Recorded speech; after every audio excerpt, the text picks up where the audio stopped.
Firstly, good evening, and I hope all of you are doing really well. And it's the time of pandemic, immediate change in our life, which we don't have a control on. So I think as we're all witnessing the same challenge and the same problem, the enemy that we're dealing with is not even visible, or it's not even something that we can go and fight against. So the most important challenge that we're faced with, how to cope with a sudden change like that. Of course, adaptation is one thing, and adaptation for different generations takes place in different forms. We have to acknowledge and appreciate the fact that since we've moved from different mediums, such as moving from offline mode to an online education based, online trade based changes, it is different for different people. For example, our millennial generation, we can still operate the online medium at ease. But some of our elderly generation, for which it was something new and all, they've adopted a flexible approach towards this online medium, and more importantly, they've practically implemented it. So we have to acknowledge their efforts as well. Children and young kids with whom it was quite difficult to explain the scenario, yet they have done their online classes also on the distant education mode. They have restricted their physical mobility. As much as this physical mobility has come into place, we have to also understand that there are multiple restrictions on our lives, and nobody enjoys restrictions. Yet, with these restrictions come responsibility and cooperation amongst each other. So, of course, anybody, it's you, me, or anybody, XYZ, we wouldn't like if anybody posed some restrictions and all for us. And our lives would be surrounded with so much of challenges, so much of difficulty where we can't move as per our choices, where we can't, I think, step out of our houses freely, where we're restricted in our own zone. There is a lack of space. Most of the time, we have our household, so our usually the so our fathers or our mothers would be working. They would have a home based working system. Then there are children who have their online classes. So much is happening in one single house, and people aren't finding their personal space as so. But with this personal space comes this a sense of responsibility and a sense of community, that despite all of it, we're living together. We're living in a manner that enables us to share our interpersonal issues with each other. And lastly, like previously, before the lockdown had happened, we had seen that a lot of technology based changes also made people move away from the physical mobility and move away from their interpersonal relations, and just get restricted to their gadgets and all. However, during COVID, we have seen a tremendous change in the society wherein people are taking initiative to talk to each other, resolving the conflicts amongst each other, developing their interpersonal relationships.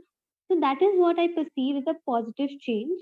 However, the lifestyle changes would also include a lot of impact on our well being, both on the positive side as well as on the negative side. So, I, coming from the background of psychology, would talk about how the major changes has led to impact our well-being and our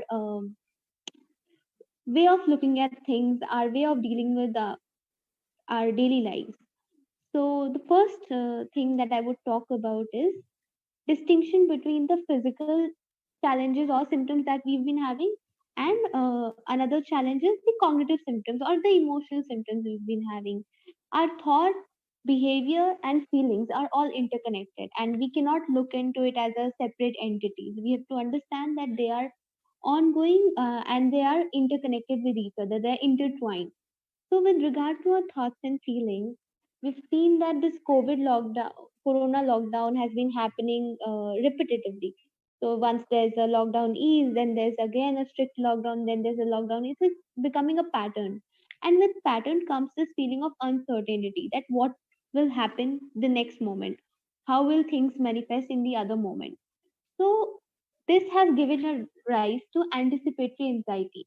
By anticipatory anxiety, I mean to talk about the sense of worry and the sense of constant worry with regard to our own future. That we feel that, okay, what is tomorrow? What will happen tomorrow? what is my future holding right now? Will I be saved tomorrow or not? It's a lot of things related to death anxiety. A lot of people have lost their young ones, have lost their loved ones. So it's more related to that. That there's a constant worry regarding the people who you are living with. For example, I so my mother and my father, they were a part of Corona. They were part of Corona virus. They got infected and by the coronavirus, and there was a whole lot of period where I had to juggle between understanding that in what if this happens in future as well. I had seen their immunity going down. I had seen their emotional state also going down. So I was under this constant worry that what will happen, how will the future hold, and will we be saved in the future or not. A lot of us, like my own emotions, are facing this emotion, and this struggle is becoming common for all. This death anxiety and anticipatory anxiety, basically, the worry about future, what will happen next. Because in this situation, we've all felt very uncertain. We don't know what will happen in future. So this constant worry and this constant feeling of how will the future be like has led many of us to experience something called post-COVID syndrome. This post-COVID syndrome includes our feeling of anxiety, sleeplessness, insomnia has increased, our frustration with the situation has increased, our own overwhelming emotions have increased. More than that, our depressive features have also increased, where we feel a sense of helplessness, hopelessness, and worthlessness as well. Worthlessness with regard to feeling that, oh, this situation has taken place and I am not able to solve it. Helplessness with being able to understand how should we ensure that it should all go away from our lives, and hopelessness that how will our future look like. So these are the symptoms that are related to our thoughts, feelings, and emotions, and that influences our behavior as well. Our behavior with regard to our own lifestyle. For example, insomnia can make you feel very lousy and very lethargic day out, and then there are times that when you feel very hopeless, and then you wouldn't feel like getting up from your bed, doing any activity. Even cutting the vegetables as an activity would seem very hard to do. I have clients who've been experiencing post COVID syndrome, wherein they talk about how they've seen their loved ones suffering, they've seen their loved ones going away, and has led to many a challenges, many a depressive and anxiety features among themselves. They just feel that they need to talk to someone to ease out, to let their emotions get streamlined. And it's been quite a while that it's happening to all of us. So there is some kind of collectivistic approach to it also, that we are all facing with the same struggle. It may be manifesting in different manner. I might have a very different experience from XYZ, and the struggles of XYZ might not be same like mine, but the cause is the same, which connects us on human level with each of us. We're all connected, we're intertwined. So, with regard to it, we need to understand that how important it is to streamline things and the role of social support.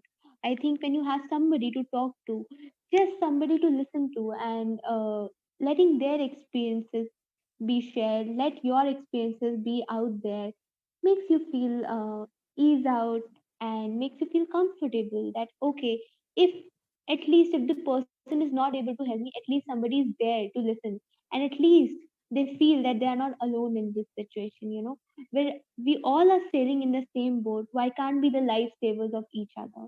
We need to understand that.